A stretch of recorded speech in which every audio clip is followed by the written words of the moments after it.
बिहार में जो सरकारी शिक्षा व्यवस्था थी वो बहुत अच्छी कभी नहीं थी, लेकिन पहले जिला में, प्रखंड में एक दो स्कूल ऐसे सरकारी जरूर थे जहां से पढ़कर लोग अपना जीवन सुधार लेते थे। हम खुद सरकारी विद्यालय में पढ़े हैं, ये बगल में रामबली जी से मैं रास्ते में पूछ रहा था, ये भी सरकारी विद्यालय में पढ़े, और साथ ही आप लोग भी कई सरकारी विद्यालय में पढ़े होंगे। पहले क्या था कि जिले में एक दो सरकारी विद्यालय ऐसे अच्छे थे जहां पढ़कर लड़के पटना कॉलेज, साइंस कॉलेज पहुंच गए तो उनका जीवन सुधर सकता था। ये नीतीश लालू के राज में समता मूलक शिक्षा नीति बनाने के चक्कर में इन्होंने क्या किया कि हर जगह स्कूल के नाम पर बिल्डिंग बना दी, शिक्षा की चिंता नहीं की। नतीजा क्या हुआ, जहां स्कूल के विद्यालय के भवन बने वहां पर शिक्षक नहीं है, जहां शिक्षक है वहां भवन नहीं है, जहां दोनों है वहां पढ़ाने का साधन नहीं है, और जहां तीनों है वहां पढ़ने वाले बच्चे नहीं है। इधर कौन सी कक्षा के बच्चे बैठे हैं? क्लास का है। अच्छा, ये 6 क्लास का है। और इधर 7 है, 8 है। और वो 8 जी। 6, 7, 8 के लिए तो अलग अलग कमरा होना चाहिए, तो एक ही कमरे में जमीन नहीं है सर, भूमिहीन है।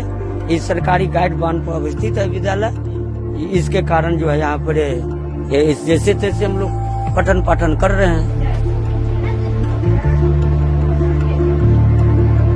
बिहार में कम से कम 3 से 4 हजार विद्यालय को भूमिहीन और भवनहीन देखते हुए दूसरे बगल के विद्यालय में पहले शिफ्ट किया गया, बाद में उसको मर्ज कर दिया गया।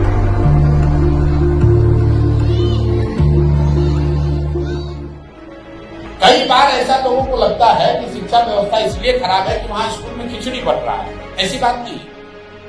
अगर खिचड़ी बटने से शिक्षा व्यवस्था खराब होती तो 6वीं क्लास के ऊपर के विद्यालय में तो खिचड़ी नहीं बटता है, वहां पर पढ़ाई क्यों नहीं हो रहा है?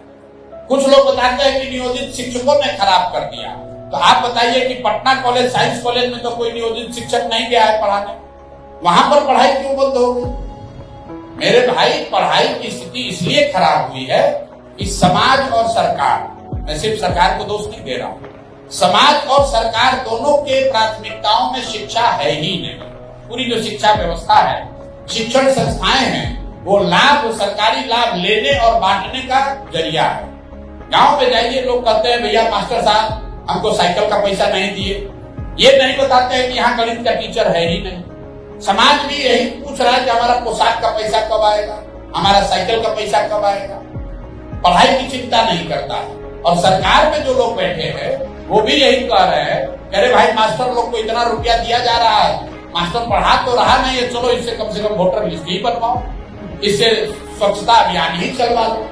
कहीं न कहीं इसी वजह से बिहार में शिक्षा व्यवस्था पूरी तरीके से ध्वस्त हुई है। और मैं आपको अंतिम एक बात बताऊं, जब इस दौर का इतिहास लिखा जाएगा, 20 साल नीतीश कुमार के मुख्यमंत्री काल का जब इतिहास लिखा जाएगा, तो उनके शासन काल में बिहार में शिक्षा व्यवस्था का ध्वस्त होने को उनके जीवन का सबसे बड़ा काला अध्याय बताया जाएगा। ऐसा इसलिए कि कल एक अच्छी सरकार आ जाए, सड़क टूटी हुई सड़क बन सकता है, अगर बिजली नहीं है बिजली आ सकती है, भ्रष्टाचार है उस पर रोक लगाया जा सकता है। लेकिन जो 2 पीढ़ी के लोग अब पढ़ लिख कर इसी ध्वस्त शिक्षा व्यवस्था से आगे निकल गए, सिर्फ उनके पास डिग्री हाथ लगी है, अब जीवन भर उनको शिक्षित समाज के पीछे ही चलना पड़ेगा, अब उनका जीवन कोई नहीं सुधार सकता है। तो ये बहुत बड़ा दोष, बहुत बड़ा गुनाह नीतीश कुमार ने एक पढ़े लिखे व्यक्ति होने के बावजूद शिक्षा व्यवस्था को जो ध्वस्त होने दिया, ये बहुत बड़ा गुनाह उनके सर पर, उनके कार्यकाल पर इतिहास लगाएगा।